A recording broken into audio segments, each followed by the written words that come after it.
Tingnan nyo kaibigan, dahil diyot ngayon, diyot tayong lakad, papunta tayo sa isang client ng customer. Siguro kung pamilyar kayo sa lugar na ito, madalas kayong dumadaan dito. Kung riders ka, napapadaan ka talaga dito. Wala nyo guys kung anong lugar to. Napakaraming tao itong buti na lang hindi matraffic.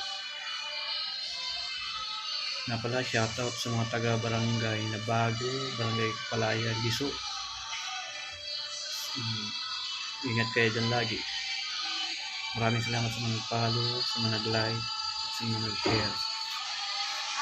God bless po sa inyong lahat. Magandang araw po. Hanggang sa muli mga kaibigan. Bye bye.